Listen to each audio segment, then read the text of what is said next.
네, 활짝 웃으면서 함께 사진을 찍은 원희룡 제주지사와 조국 법무부 장관 후보자입니다. 과거 2011년도 사진인데요. 경북 구미에 박정희 생가를 방문했을 당시 모습입니다. 두 사람은 서울법대 파리학번 친구 사이인데요. 원 지사가 친구 조국 후보자에게 작심 발언을 내놨습니다. 제가 친구로서 우리 조국 후보에게 정말 권합니다. 문재인의 조국은 될지 모르겠지만 국민의 조국으로서는 이미 국민들이 심판을 했다고 생각을 합니다. 더 이상 정말 우리 나름 순수했던 우리 동시대의 386들 더 이상 욕보이지 말고 부끄러운 줄 알고 이쯤에서 그만둬야 된다고 생각을 하고요. 진영 논리에서 편싸움에서 밀려서는 안 되기 때문에 밀고 가야 된다. 이 논리 자체가 꼰대 집권 386의 폐해를 그대로 보여주는 모습이 아니겠냐라고 하는 부분이야말로 쌍시옷 86이 될 수 있다고 생각을 합니다. 원희룡 지사는 조 후보자를 장관으로 밀어붙이면 형식적인 장관이야 되겠지만 민심 이반이 어마어마하게 밀려올 것이다. 이렇게 충고했습니다. 황교안 대표가 오늘 아침 이렇게 의원들과 함께 운동장을 뛰는 모습이 포착됐습니다. 어제부터 1박 2일 동안 연찬회를 가진 자유한국당은요, 빨간색 티셔츠를 이렇게 맞춰 입고 함께 뛰면서 호흡을 맞췄습니다. 한국당 연찬회의 화두 또한 단연 조국 법무부 장관 후보자였습니다. 오늘 아침에 뛰는 것도 괜찮으셨죠? 모처럼 뛰었더니 제가 제일 땀을 많이 냈던데. 조국 후보자는 대한민국 역사상 유례 없는 피의자가 된 검찰 수사를 받고 있는 그런 장관 후보자로 과연 이러한 분이 청문회를 받는 것이 맞는지.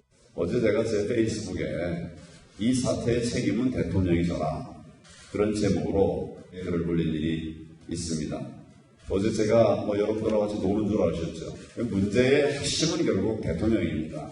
앉아서는 안 될 사람이 법무부 장관 자리에 앉지 않도록 못하도록. 조국 후보자 가족에 대해서 검찰이 출국 금지 조치를 내리면서 한국당 내에서는 한때 청문회 보이콧 얘기도 나왔지만요. 일단 상황을 좀 지켜보기로 했습니다. 바른미래당도 오늘 조로남불 사퇴하라 이렇게 적힌 피켓을 들고 국회 본청 앞에서 시위를 했는데요.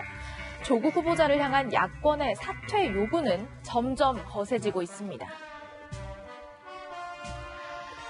네, 이렇게 조 후보자에 대한 의혹이 점점 더 크게 확산되니까요. 민주당은 화살을 검찰에 돌렸습니다.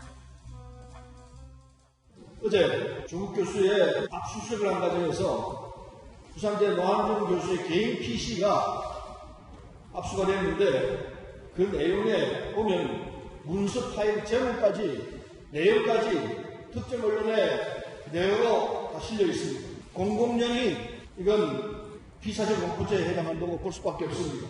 수사 기밀과 압수 자료 관리 또한 엄정하게 해야 된다는 점을 강조해서 말씀드립니다. 악용되는 일이 있어서는 결코 안 될 것입니다. 그러니까 조 후보자에 대한 의혹이 언론에 보도되는 것에 대해서 피의 사실 공표라면서 유출자를 찾아야 된다. 이렇게 목소리를 높인 겁니다. 그런데요, 4개월 전과 비교를 해보면 여야의 생각은 정반대로 뒤바뀐 것 같습니다. 저는 어떻게 그 특정 방송의 기소장이 그대로 나갈 수 있습니까? 그냥 야당 김성태 죽이려고 작정을 했어요.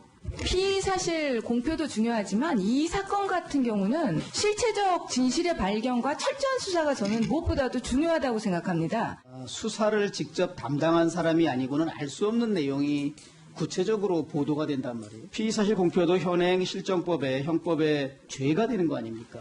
피의사실 공표죄는 그동안 국민의 알 권리, 헌법상의 권리를 위한 공익 목적으로 위법성 조학 사유로 대부분 인정돼 왔죠. 그래서 처벌받은 분이 없습니다. 어떤 사건의 검찰 수사가 진행되고 또 이에 대한 언론의 보도가 있다는 점은 다 똑같은데도 그 대상이 우리냐 아니냐에 따라서 정치권은 180도 다른 모습을 보이고 있습니다. 지금까지 순간포착이었습니다.